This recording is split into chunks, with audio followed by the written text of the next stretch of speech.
Selamat datang dalam program pertanyaan tentang kehidupan dalam bentuk tanya jawab.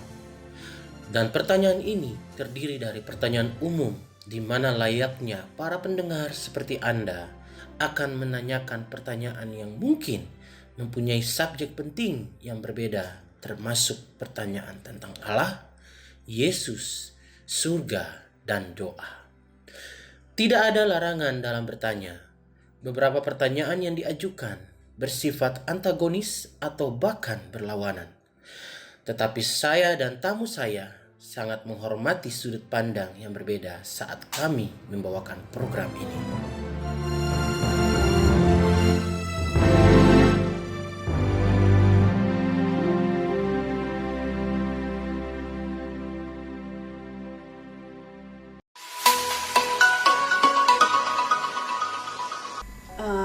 Pertanyaan selanjutnya datang dari Bapak Kusnandar di Yogyakarta. Jika saya memutuskan untuk mengikut Yesus, saya akan menjadi satu-satunya di dalam anggota keluarga saya yang melakukannya. Saya pikir mereka pasti akan menolak saya dan bahkan akan mengusir saya dari keluarga. Apakah yang harus saya lakukan? Halo Pak Kusnandar di Yogyakarta. Anda telah mengajukan pertanyaan yang sangat penting dan juga sulit. Terima kasih atas pertanyaan Anda. Apa yang Anda katakan mungkin benar jika Anda memutuskan untuk mengikut Yesus. Keluarga Anda bisa berbalik melawan Anda dan menganiaya Anda. Yesus sendiri mengetahui bahwa keluarga dapat terpecah belah karena mengikut Dia. Yesus berkata, "Jangan kamu menyangka bahwa aku datang untuk membawa damai di atas bumi. Aku datang bukan untuk membawa damai, melainkan pedang. Sebab aku datang untuk memisahkan orang dari ayahnya, anak perempuan dari ibunya, menantu perempuan dari ibu mertuanya, dan musuh orang ialah orang seisi rumahnya. Barang siapa mengasihi bapa atau ibunya lebih daripadaku, ia tidak layak bagiku. Dan barang siapa mengasihi anaknya, laki-laki atau perempuan lebih daripadaku, ia tidak layak bagiku." Yesus berkata, "Barang siapa tidak memikul salibnya dan mengikut aku, ia tidak layak bagiku. Barang siapa mempertahankan nyawanya, ia akan kehilangan nyawanya. Dan barang siapa kehilangan nyawanya karena aku, ia akan memperolehnya." Anda bukan satu-satunya orang yang menghadapi dilema ini. Yesus sendiri menghadapinya. Beberapa dari keluarga sendiri menolak Dia. Yesus memiliki 4 saudara tiri dan setidaknya 2 saudara tiri. Alkitab mengatakan, sebab saudara-saudaranya sendiri pun tidak percaya kepadanya. Mereka bahkan menuduh dia gila. Ketika orang banyak mulai berdatangan untuk mendengarkan Yesus mengajar. Alkitab mengatakan pada kita bahwa keluarganya pergi untuk mengambil Dia, sebab kata mereka, ia tidak waras lagi. Walaupun demikian, kisah Yesus dan saudara-saudaranya memang berakhir dengan bahagia. Terbukti setelah kebangkitannya dari kematian, mereka percaya kepadanya. Karena kita membaca dalam firman Tuhan bahwa ketika para pengikut Yesus berkumpul di Yerusalem, mereka semua bertekun dengan sehati dalam doa bersama-sama dengan beberapa perempuan serta Maria ibu Yesus dan dengan saudara-saudara Yesus. Seorang saudara laki-lakinya bernama Yakobus menjadi pemimpin di gereja mula-mula. Sepanjang sejarah, banyak orang harus memilih antara keluarga dan Yesus. Seorang penulis lagu menulis, "Yesus, salibku telah kupikul, tinggalkan semua dan mengikutmu. Miskin, dihina, ditinggalkan. Mulai saat ini, seluruhnya untukmu." Saya percaya bahwa Allah akan memimpin Anda dalam melangkah bersama Yesus dan mengikut Dia. Anda bisa menjalani kehidupan yang menyenangkan dan saleh di hadapan keluarga Anda, sehingga mereka dapat mengetahui bahwa kuasa Yesus sungguh nyata dalam hidup Anda. Anda bisa menyerahkan mereka kepada Allah dengan tekun mendoakan agar mereka juga memutuskan untuk mengikut Yesus. Baik, saya akan lanjutkan dengan pertanyaan dari Ibu Diana di Tangerang. Bagaimanakah saya dapat menerima pengampunannya atas semua dosa-dosa saya? Dan bagaimana dia dapat datang di dalam kehidupan saya? Ya, halo Ibu Diana di Tangerang. Untuk menerima pengampunan, kita harus mengakui kejahatan dan dosa-dosa kita dan menaruh iman kita kepada Yesus untuk menolong dan menyelamatkan kita dari dosa itu. Alkitab mengatakan, tetapi semua orang yang menerimanya diberinya kuasa supaya menjadi anak-anak Allah, yaitu mereka yang percaya dalam namanya. Anda harus berbalik kepada Yesus dalam pertobatan dan iman dan percaya kepadanya. Ya, terima kasih. Selanjutnya dari Lando di Kediri bertanya, apakah artinya bertobat itu, Bu? Ya, bertobat berarti berbalik dari jalan-jalan yang berdosa dan percaya kepada Yesus yang telah ditetapkan menjadi juru selamat dunia. Bertobat berarti kita meninggalkan dosa. Kita merasa sedih atas dosa-dosa kita dan kita memandang dengan iman kepada Yesus. Pertobatan adalah suatu perubahan dalam pikiran, juga perubahan dalam emosi kita, termasuk penyesalan atas dosa, dan juga perubahan dalam kemauan kita, di mana kita berbalik dari jalan-jalan yang berdosa kepada Allah. Ada sisi negatifnya dan sisi positifnya dalam pertobatan. Sisi negatifnya, kita berpaling dari dosa. Sisi positifnya, kita berbalik kepada Yesus dalam iman dan kepercayaan. Baik. Bu Syuli, Pak Andre di Depok menanyakan, saya ingin berbalik kepada Yesus dan mengikuti Dia. Apakah saya bisa dibantu? Ya, halo Pak Andre di Depok. Sebelum saya berbagi dengan Anda apa yang harus Anda lakukan, izinkan saya menyimpulkan apa yang telah kami bicarakan tadi, yaitu Allah mengasihi Anda dan saya dengan kasih yang abadi. Tetapi dosa-dosa kita telah memisahkan kita dari Allah. Allah berkata, karena semua orang telah berbuat dosa dan telah kehilangan kemuliaan Allah. Tapi Allah masih mengasihi kita.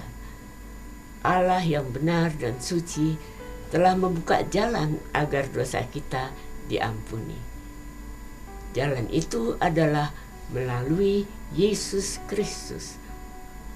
Alkitab mengatakan, karena Allah itu Esa, dan Esa pula Dia yang menjadi perantara antara Allah dan manusia, yaitu manusia Kristus Yesus yang telah menyerahkan dirinya sebagai tebusan bagi semua manusia. Yesus mati di kayu salib untuk dosa-dosa kita. Dia mati menggantikan kita. Ia bangkit dari kematian dan hidup selama-lamanya. Dia mempunyai kuasa untuk datang dalam hidup kita dan mengampuni dosa-dosa kita dan memberi kita keselamatan kekal. Pengampunan dosa dan hidup yang kekal adalah pemberian Allah secara cuma-cuma. Kita tidak berusaha untuk itu, kita menerimanya sebagai hadiah. Untuk menerima pengampunan dan hidup yang kekal, kita harus berbalik dari dosa-dosa kita dan menempatkan iman dan kepercayaan kita kepada Yesus dan menerima Dia ke dalam hidup kita sebagai juru selamat dan Tuhan kita. Kita melakukannya dengan berdoa, berbicara kepadanya. Saya akan memanjatkan doa kepada Allah. Dengarkan baik-baik doa saya. Ketika saya sudah selesai, saya akan berdoa lagi dan saya akan berhenti setiap satu kalimat dan mempersilahkan Anda mengikuti saya berdoa.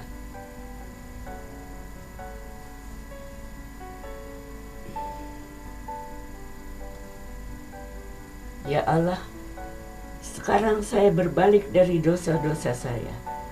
Saya menaruh iman dan kepercayaan saya kepada Yesus saja untuk menjadi juru selamat saya dan untuk mengampuni saya. Mulai hari ini dan seterusnya, saya akan mengikut Yesus. Terima kasih Tuhan Yesus karena mengasihi saya dan telah datang ke dalam hidup saya. Amin.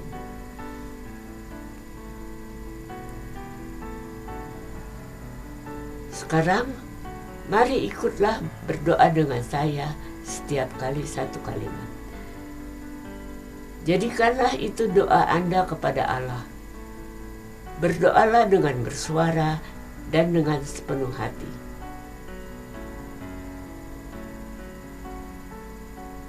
Ya Allah, sekarang saya berbalik dari dosa-dosa saya.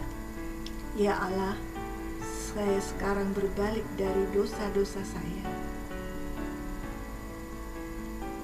Saya menaruh iman dan kepercayaan saya kepada Yesus saja untuk menjadi juru selamat saya dan untuk mengampuni saya. Saya menaruh iman dan kepercayaan saya kepada Yesus saja untuk menjadi juru selamat saya dan untuk mengampuni saya. Mulai hari ini dan seterusnya, saya akan mengikut Yesus. Mulai hari ini dan seterusnya, saya akan mengikut Yesus. Terima kasih Tuhan Yesus karena mengasihi saya dan telah datang ke dalam hidup saya. Amin. Terima kasih Tuhan Yesus karena telah mengasihi saya dan datang ke dalam hidup saya. Amin. Baik, kita akan lanjutkan para pendengar untuk mendengarkan pertanyaan dari Ibu Shirley di Jakarta. Sebagai pengikut Yesus, bagaimana saya harus hidup?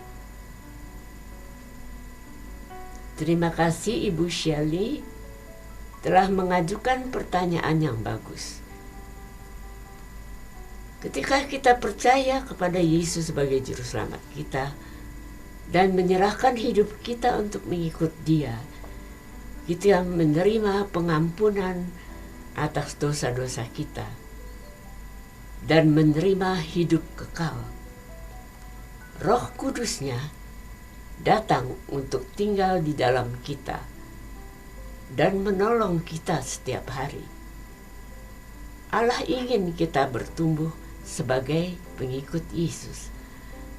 Salah satu cara Untuk bertumbuh adalah dengan berdoa. Kita harus berbicara dengan Allah setiap hari. Kita harus berterima kasih kepadanya atas berkat-berkatnya. Kita harus meminta pengampunannya ketika kita melakukan kesalahan. Kita harus berdoa agar keluarga dan teman kita menjadi pengikut Yesus. Kita harus meminta bimbingannya selama hidup kita setiap hari. Cara lain untuk bertumbuh sebagai pengikut Yesus adalah dengan membaca firman Tuhan setiap hari dari Alkitab. Ketika kita berdoa, kita berbicara kepada Allah. Ketika kita membaca firman-Nya, Dia berbicara kepada kita. Alkitab akan menolong kita untuk bertumbuh semakin kuat dalam iman kita. Ini akan membantu kita mengetahui bagaimana cara hidup sebagai pengikut Kristus. Cara yang baik untuk memulai setiap hari adalah dengan membaca sebagian dari firman Tuhan dari Alkitab, lalu menyediakan waktu untuk berdoa. Baik, saya lanjutkan dengan pertanyaan dari Cilacap, datang dari Bapak Ahmad. Bagaimana jika saya menderita penganiayaan karena menjadi pengikut Yesus? Iya. Halo Pak Ahmad di Cilacap. Terima kasih telah mengajukan pertanyaan itu. Kemungkinan besar Anda akan mengalami penganiayaan karena mengikuti Yesus. Tidak selalu mudah untuk mengikuti Yesus. Seorang percaya sering dianiaya karena menjadi pengikutnya. Yesus berkata, "Jikalau mereka telah menganiaya aku, mereka juga akan menganiaya kamu." Kita seharusnya tidak terkejut ketika orang lain menganiaya dan menyulitkan kita karena kita mengikut Yesus. Dia juga berkata, "Berbahagialah orang yang dianiaya oleh karena kebenaran, karena merekalah yang empunya kerajaan surga. Berbahagialah kamu jika karena aku kamu dicela dan dianiaya, kepadamu difitnahkan segala yang jahat. Bersukacitalah dan bergembiralah, karena upahmu besar di surga, sebab demikian juga telah dianiaya nabi-nabi yang sebelum kamu." Kasih dan pengampunan harus menjadi ciri hidup kita sebagai pengikut Yesus, bahkan dalam menghadapi penganiayaan. Yesus berkata, "Kasihilah musuhmu dan berdoalah bagi mereka yang menganiaya kamu." Ketika Yesus sedang sekarat di salib, Dia berdoa untuk para algojonya. "Ya Bapa, ampunilah mereka, sebab mereka tidak tahu apa yang mereka perbuat." Kita tidak menghadapi penganiayaan seorang diri. Allah tahu setiap cobaan yang kita hadapi dan Dia bersama kita. Dia akan menolong kita. Allah telah berfirman, "Aku sekali-kali tidak akan membiarkan engkau, dan aku sekali-kali tidak akan meninggalkan engkau." Karena kehadirannya dalam hidup kita, kita mengatakan dalam kata-kata kitab suci, "Tuhan adalah penolongku, aku tidak akan takut. Apakah yang dapat dilakukan manusia terhadap aku?" Semoga Tuhan memberkati Anda dengan berlimpah saat Anda mengikuti Yesus setiap hari. Ya, baik. Ibu Sonya dari Surabaya bertanya, "Saya telah mendengarkan isi program Jalan Menuju Surga. Dan saya tidak setuju dengan apapun yang saya telah dengarkan. Saya tidak merasa membutuhkan Allah di dalam hidup saya. Saya juga tidak percaya Yesus itu adalah anak Allah.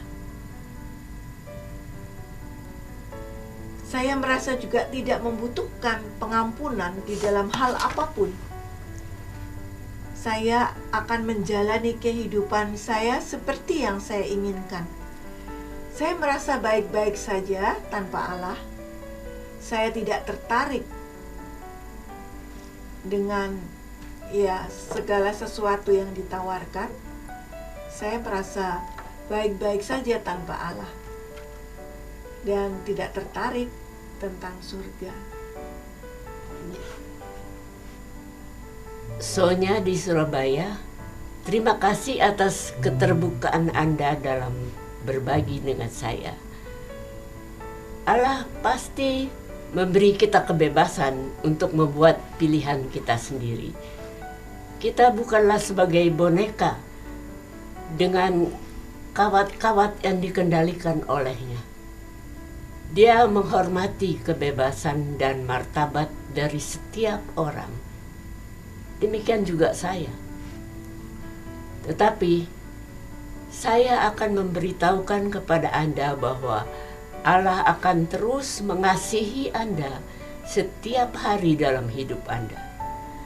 Anda tidak akan pernah menemui kasih yang melebihi kasih Allah. Yesus menceritakan sebuah kisah tentang seorang ayah dan seorang anak yang tidak patuh dan yang meninggalkan ayahnya pergi dengan caranya sendiri. Sang ayah memberinya kebebasan, tapi karena ia mencintainya, setiap hari ia mengawasi serta menunggu ia kembali. Ketika anak laki-laki itu kembali, sang ayah menerimanya dengan gembira. Jika Anda mencapai titik di mana Anda membuka hidup Anda kepada Allah dan percaya Yesus, Dia akan menyambut Anda dengan tangan terbuka.